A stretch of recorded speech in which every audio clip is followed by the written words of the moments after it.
역대하 36장 말씀입니다.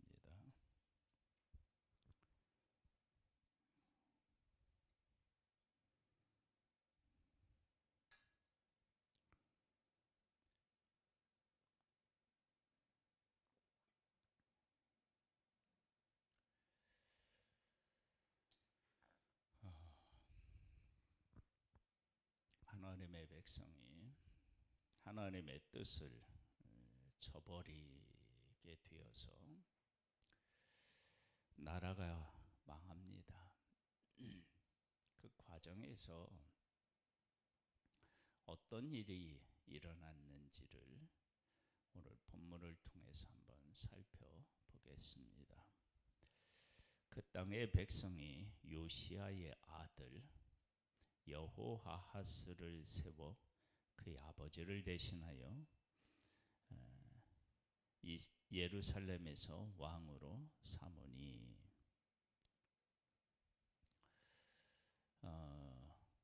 요시야 왕도 그렇고 여호아하스 왕도 그렇고 이들은 다 다윗의 후손으로 하나님이 약속하신 왕입니다.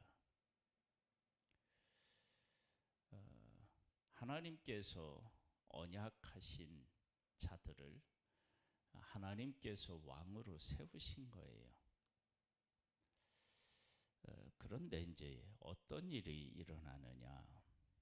여호아하스가 왕위에 오를 때에 나이가 23세더라.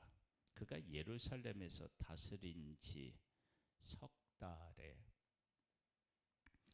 애굽 왕이 예루살렘에서 그의 왕위를 폐하고 또 그 나라에 은 100달란트와 금 1달란트를 벌금으로 내게 하며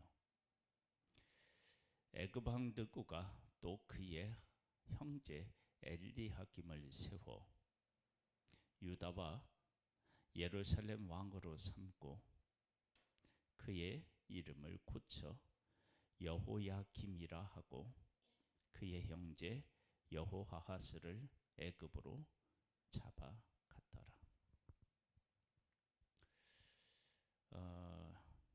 2절에서부터 4절에 있는 이 말씀은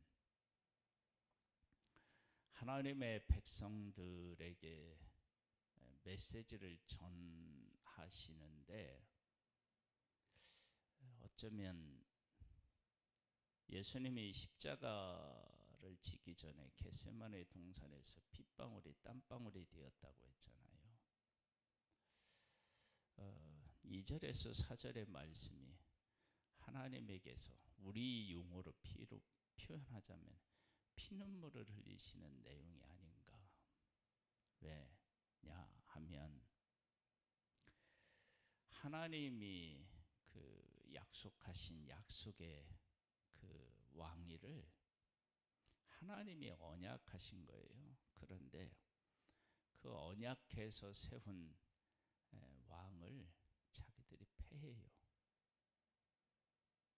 자기들 임의대로 너 하지 마 그래요. 그리고 다른 사람을 세우고 이름도 바꾸고 그 다음에 하나님의 세운 왕을 어떻게 해요?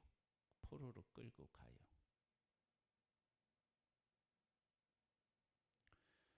이것은 하나님께서 하나님의 백성을 애굽에서 구원해내서 약속의 땅으로 이끄셨는데 왕이 잡혀갔다는 얘기는 다시 어떻게 해요? 애굽의 속국이 되었다라고 하는 거예요. 그곳에서 구원해내기 위해서 하나님께서 모세와 아론을 선택하시고 그들을 보내서 10가지 재앙을 내려 홍해를 건너 광야를 통과케 해서 약속의 땅에다 살게 하셨는데 다시 그들의 지배를 받는 상황에 이르게 된 거예요. 그러면 이것이 얼마나 아픈 현실입니까? 하나님의 그 말씀을 떠나고 하나님께서 기회를 주셨음에도 불구하고 그 기회를 잡지 못하면 이렇게 가슴 아프고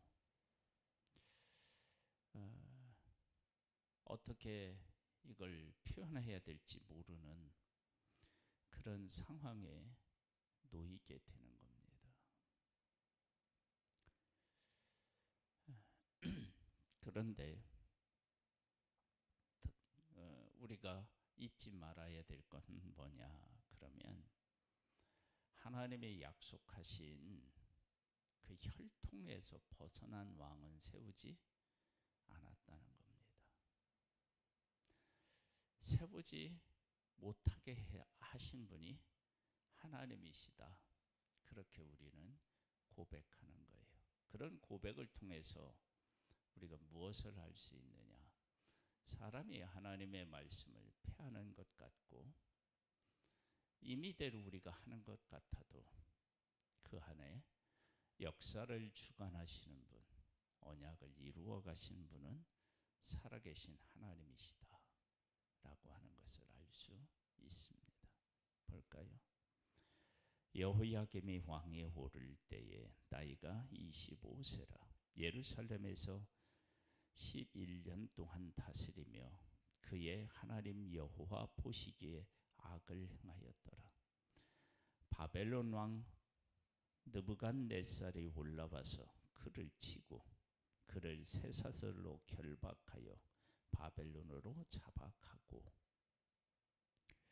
느부갓네살이 또 여호와의 전 기구들을 바벨론으로 가져다가 바벨론에 있는 자기 신당에 두었더라. 여호야김의 남은 사적과 그가 행한 모든 가증한 일들과 그에게 발견된 악행이 이스라엘과 유다 열왕기에 기록되니라. 그의 아들 여호야긴이 대신하여 왕이 되니라. 하나님께서 애굽의 느고 왕을 통해서 하나님의 백성들에게 경고하신 거죠. 심판하신 것, 심판과 동시에 경고를 하셨는데 그걸 듣지 않으니까 진짜 어떻게 해요? 바벨론에 포로가 되는 일이 생겼습니다. 그러니까 하나님은 어떤 일을 행하실 때 우리를 심판하시는 것을 목적으로 하지 않으십니다. 그것은 하나의 수단입니다. 하나님은 우리가 우리의 잘못을 깨달아 알고 하나님께 돌아오기를 원하십니다. 그 일을 안 한다 그러면 어떡할까요? 돌아올 때까지 하십니다. 그래서 하나님께서 바벨론으로 포로로 잡혀가게 하셨지만 다시 돌아오게 하셨습니다. 여호야긴이 왕위에 오를 때에 나이가 8세라. 예루살렘에서 석 달 열흘 동안 다스리며 여호와 보시기에 악을 행하였더라. 석 달 열흘을 했는데 이 기간 동안에 얼마나 악을 행했을까 그런 생각을 할 수 있는데 우리나라를 보니까 얼마든지 가능하구나 그런 생각이 듭니다. 그 해에 느부갓네살 왕이 사람을 보내어 여호야긴을 바벨론으로 잡아가고 여호와의 전에 귀한 그릇들도 함께 가져가고 그의 숙부 시드기야를 세워 유다와 예루살렘 왕으로 삼았더라. 다윗의 혈통에서 벗어나지 않았습니다. 시드기야가 왕위에 오를 때에 나이가 21세라. 예루살렘에서 11년 동안 다스리며 그의 하나님 여호와 보시기에 악을 행하고 선지자 예레미야가 여호와의 말씀으로 일러도 그 앞에서 겸손하지 아니하였으며 또한 느부갓네살 왕이 그를 그의 하나님을 가리켜 맹세하게 하였으나 그가 왕을 배반하고 목을 곧게 하며 마음을 완악하게 하여 이스라엘 하나님 여호와께로 돌아오지 아니하였고 그렇게 죄를 짓고 하나님을 떠나는데 하나님은 다시 찾아가서 그들을 어떻게 해요? 부르신 거예요. 부르신 거예요. 그런데 이 부름에 응답하지 않는 거예요. 모든 제사장들의 우두머리들과 백성도 크게 범죄하여 이방 모든 가증한 일을 따라서 여호와께서 예루살렘에 거룩하게 두신 그의 전을 더럽게 하였으며 왜 하나님께서 그 성전에 있는 기물들을 바벨론으로 다 옮겨갔는지도 알 수 있습니다. 왜요? 하나님께서 주신 그 거룩한 것으로 지금 뭘 하고 있어요? 이방 우상들을 섬기는 데 사용하니까 바벨론에 가져가서 어떻게 해요? 그런 일을 못하게 하셨다라고 하는 것을 알 수 있어요. 하나님의 백성이 약속의 땅에서 계속 우상을 섬기니까 그 우상을 섬기지 못하게 그 땅에서 어떻게 해요? 다 잡아 바벨론에 가서 그 우상들을 섬기지 못하게 하시잖아요. 땅을 더럽게 하는 그들을 그들이 포로로 잡혀가서 다시는 하나님이 약속하신 땅을 더럽히지 못하게 못하게 해서 회복하게 한 다음에 다시 그들을 오게 하잖아요.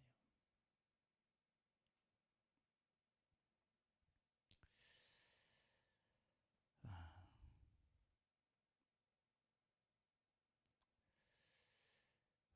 15절부터 보겠습니다. 그 조상들의 하나님 여호와께서 그의 백성과 그 거하시는 곳을 아끼사 부지런히 그의 사신들을 그 백성에게 보내어 이르셨으나 그의 백성이 여호와의 사신들을 비웃고 그의 말씀을 멸시하며 그의 선지자를 욕하여 여호와의 진노를 그의 백성에게 미치게 하여 회복할 수 없게 하였으므로 하나님께서 약속의 땅에서는 그 백성을 회복할 방법이 없는 거예요. 그래서 어떻게 됐느냐? 하나님이 갈대 왕의 손에 그들을 다 넘기심에 그가 와서 그들의 성전에서 칼로 청년들을 죽이며 청년 남녀와 노인과 병약한 사람을 긍휼히 여기지 아니하였으며 또 하나님의 전에 대속 그릇들과 여호와의 전에 보물과 왕과 방백들의 보물을 다 바벨론으로 가져가고 또 하나님의 전을 불사르며 예루살렘 성벽을 헐며 그들의 모든 궁실을 불사르며 그들의 모든 귀한 그릇들을 부수고 칼에서 살아남은 자를 그가 바벨론으로 사로잡아 가매 무리가 거기서 갈대아 왕과 그의 자손의 노예가 되어 바사국이 통치할 때까지 이르니라.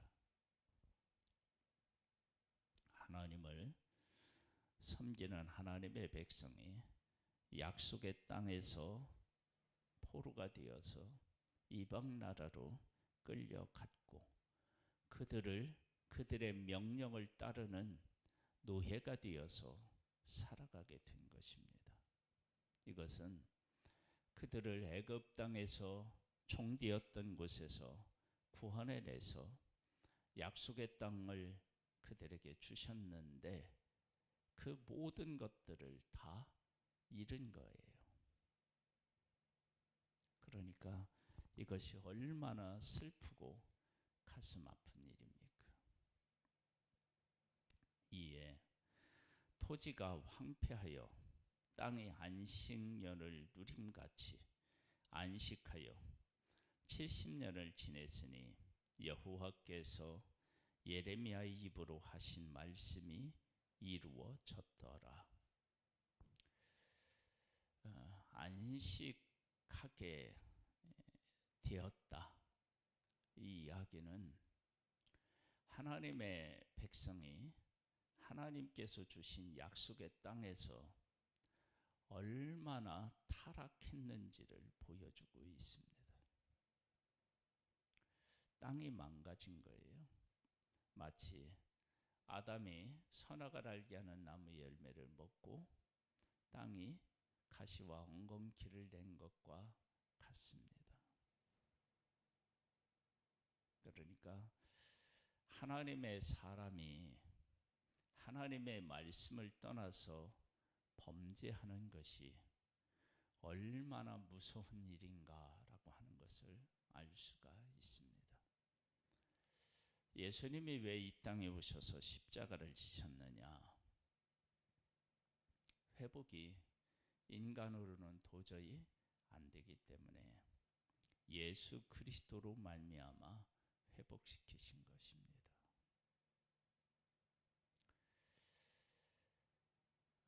22절입니다. 바사의 고레스 왕 원년에 여호와께서 예레미야의 입으로 하신 말씀을 이루시려고 여호와께서 바사의 고레스 왕의 마음을 감동시키심에 그가 온 나라에 공포도 하고 조서도 내려 이르되 바사 왕 고레스가 이같이 말하노라.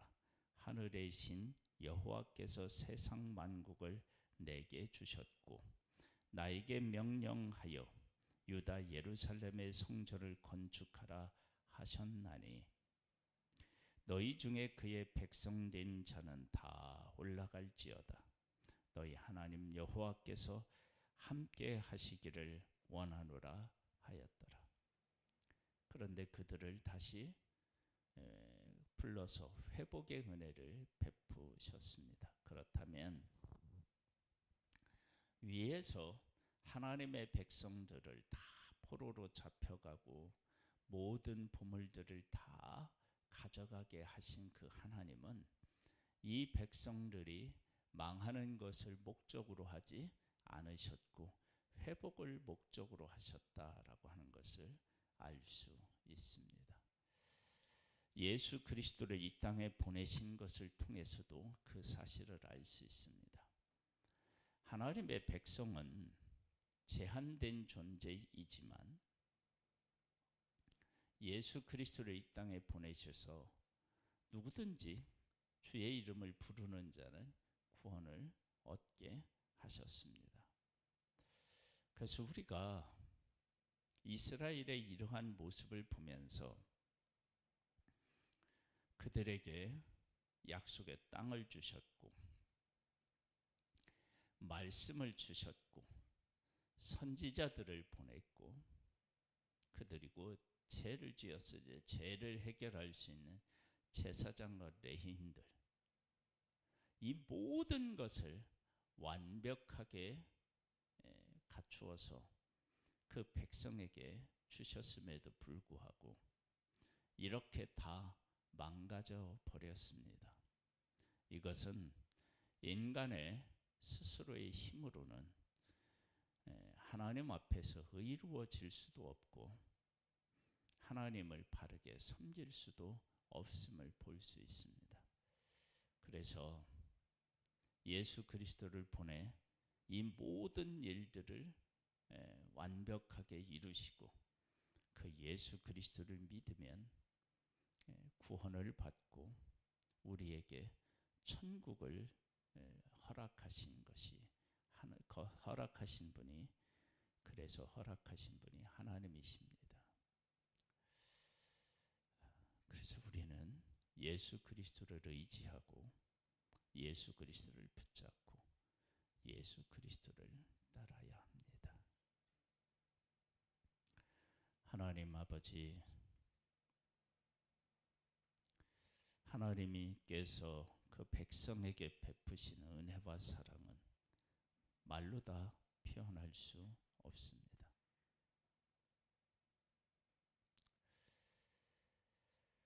완벽하게 베푸신 은혜, 완벽한 사랑.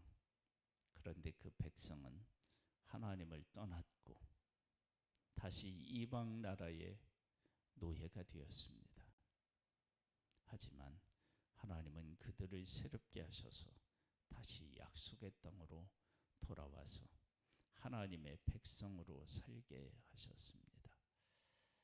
하나님의 심판은 심판이 아니라 징계였던 것이고, 그렇게 함으로 하나님의 백성을 다시 새롭게 하셨습니다. 하나님, 이렇게 하셨음에도 그 백성들은 정신을 차리지 못했습니다. 하나님이 원하는 자들로 세워지지 않았습니다.